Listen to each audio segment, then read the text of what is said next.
Today on Clearing the Clutter Inside and Out, we're welcoming 2016 with our New Year, New You month. We're talking about setting intentions. Learn how setting intentions can support you in achieving your goals and focusing.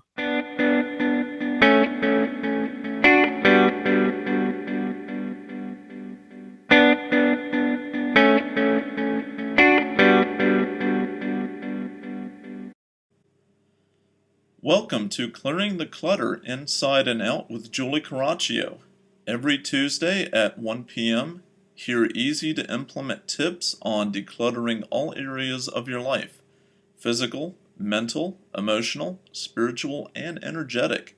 Learn how to release clutter and get organized to create the life you choose, deserve, and desire. An award-winning professional organizer and coach, Julie is passionate about supporting people in clearing clutter so they can share their gifts with the world and live a more joyful and fulfilling life. Happy New Year! Hello, 2016. 2015 went by very fast. Did you live it with intention? I'm going to encourage you to think about what is important and what you want to do this year. Why not start off 2016 with purpose and intent? I am a huge fan of setting intentions.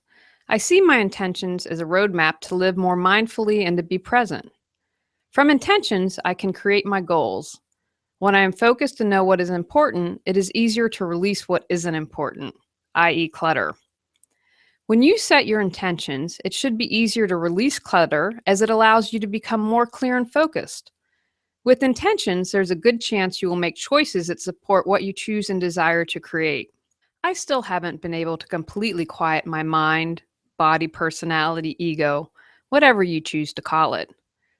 I don't see the mind as bad, but it usually likes to run the show, and I believe that our heart is really who should be in charge. I have an overall intention that I pick for the year. I also like to focus on one intention monthly. I also check in with myself if I need to be more aware. For example, I attend a monthly women's group, so an intention before class would be to be fully present during class. That might seem like a small intention, but how many of us have our mind wandering somewhere else while meditating, waiting in line, shopping, that takes us out of the present? If I can set my intention for my 3-hour class, it builds my muscle to keep setting and following through on intentions. I prefer to sit quietly and close my eyes. This allows me to better hear my heart. Here are some things to keep in mind when creating your intentions. You can write them, or visualize, or do both. In my office, I like to have them written where I can see them every day. I also try and spend time visualizing each day so I can feel my intentions. Here are some things to think about when writing and visualizing your intentions. Keep them positive. If you focus on what you don't want, you will most likely get that. Focus on what you do desire. Be clear with your intentions. It doesn't have to be something monumental. Having more joy in your life is a wonderful intention. I suggest keeping them broad. For example, if your intention is to have better health, there are lots of ways that can show up in your life to support you. Don't try to control the outcome or create expectations. Be happily surprised at what may come your way. Consider having an accountability partner, someone you can check in with and support each other. Consider setting intentions with your family.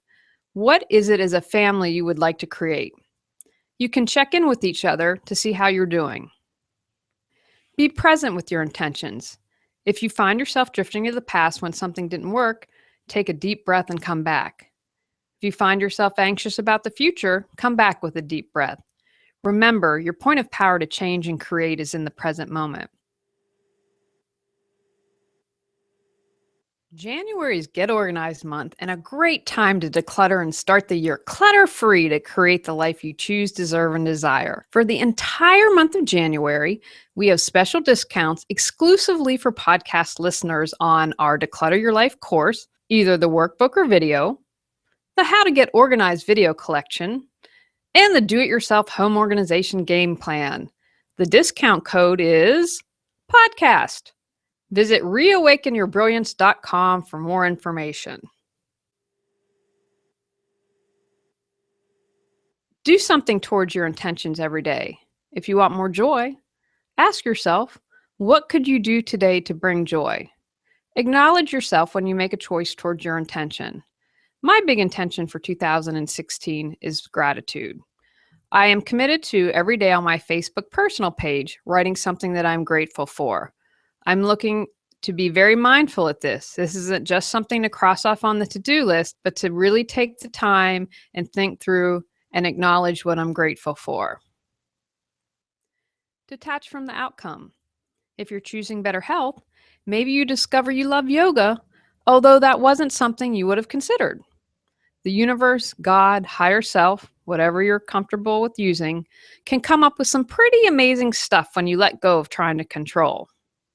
Life happens, so if your intent needs to change, that is okay. Go with it. But as I mentioned earlier, if you set an intention, you're more likely to make choices to support that. Here are some examples of some intentions. To be fully present while in class. To feel my body in yoga. To listen to my heart. To have gratitude. To be authentic. To trust myself. I am also going to challenge you to do at least one thing that scares you this year. If I issue a challenge to you, I'm going to also challenge myself. I am hoping to take an improv class because that truly scares me. I used to be deathly afraid of public speaking. I could not get up, even if it was just in front of a few people, and speak. However, I've conquered that, and I now get paid to speak. So you never know what treasures lie out there when you get out of your comfort zone. I'd love to hear what fear you conquered this year. Takeaways from today's podcast. An intention can be set at any time.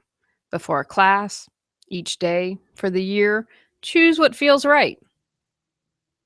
Write or visualize your intention daily. Listen to your heart and not your head when setting an intention.